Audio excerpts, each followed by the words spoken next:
جی السلام علیکم ورحمۃ اللہ تعالی وبرکاتہ۔ درود شریف پڑھ لیں۔ اللہم صلی علی سیدنا و مولانا محمد وعلی آل سیدنا و مولانا محمد وبارک وسلم۔ صلاۃ و سلام علیک یا رسول اللہ صلی اللہ علیہ وسلم۔ اس کلپ میں دو پیپر کے بارے میں یہ ناچیز آپ لوگوں کو بتائے گا۔ نمبر 1 عربی اول، پھر نمبر 2 اردو املا۔ پہلے بات کرتے ہیں عربی اول کے معاملات میں کہ کس طریقے سے اس کے بارے میں بولا گیا ہے۔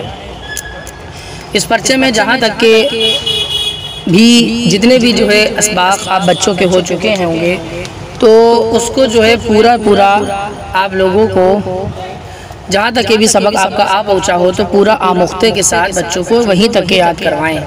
سارے بچوں کو وہیں تک کے یاد کرنا پڑے گا۔ مثال کے طور پہ اگر کسی کا 6 پارہ چل رہا ہے، 8 پارہ پڑھ رہا ہے، 11 پارہ پڑھ رہا ہے تو سارے پارے لے کر آنے پڑیں گے، 20 سے کہیں سے پوچھا جائے گا، ٹھیک ہے۔ اما پارہ پڑھ رہا ہے، الف لام میم پڑھ رہا ہے تو جہاں تک کہ پڑھا گیا وہ پورا پوچھا جائے گا۔ اور کلمہ، درود ابراہیم وغیرہ، یعنی ایک کلمے سے لے کے 8 کلمے تک، پھر تشہد کے بعد درود ابراہیم، دعائے قنوت، آیت الکرسی، اور اس کے علاوہ پوری افضل قرآن کے اندر پیچھے جو کچھ بھی لکھا رہتا ہے وہ سارے بچے عربی اول میں اچھے طریقے سے مشق کر کے آئیں گے۔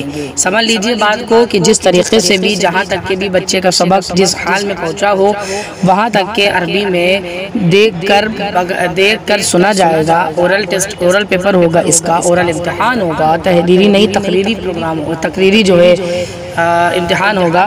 لہذا اس میں یہی کرنا ہے کہ بچے کو اچھے طریقے سے مشق کرانا ہے آپ لوگوں کو۔ پھر کلمہ شریف وغیرہ بھی دہروانا ہے جہاں تک کہ اس کا ہوا، خاص کر کے درود شریف، کلمہ وغیرہ، یہ ساری چیزیں۔ اب بات کرتے ہیں اور آپ اردو املے میں، چونکہ اس میں 2 پیپر کے بارے میں نے بتایا ہے۔ اردو املے میں بھی بڑا اچھا ہے کہ مسئلہ سبق نمبر 2 کو اچھی طرح مشق کرنا رہے گا۔ یہ سبق نمبر 2 جس کے لیے کہہ رہا ہوں وہ بڑے بچے جو تعبیر ادب دوسرا حصہ ختم کر چکے ہیں یا ختم کر رہے ہیں، دوسرا حصہ پڑھ رہے ہیں، تو اللہ تعالیٰ والا جو لیسن ہے آپ کا سبق نمبر 2 کا بیٹا، اس کو آپ کو اچھے طریقے سے مشق کرنا ہے۔ اسی کے پیش نظر اردو املا بولا جائے گا، اور اردو املے میں بھی آپ کو اپنا نام، اپنے والدین کا نام، اپنے کلاسز کا نام اچھے طریقے سے بغیر مشق کے یاد کرنا ہے۔ پھر اس کے علاوہ ایک چھوٹے ٹائپ کے بچے ہیں جنہوں نے تعمیر ادب ابھی دوسرا حصہ نہیں پڑھا، تعمیر ادب کا پہلا حصہ ہی لیے ہوئے ہیں، پڑھ رہے ہیں، ان لوگوں کے لیے صفحہ نمبر 3، 4 اچھی طرح مشق کریں، ساتھ میں اپنے نام، اپنے کلاس کے نام بھی اس میں درج کریں۔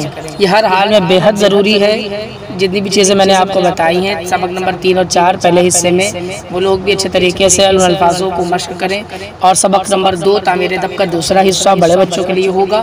لہذا ان تمام باتوں کو اچھے طریقے سے سمجھیں، عربی اول اور اردو املے کی اچھے سے تیاری کریں۔ اللہ تعالیٰ آپ کو کامیابی دے۔ السلام علیکم ورحمۃ اللہ وبرکاتہ۔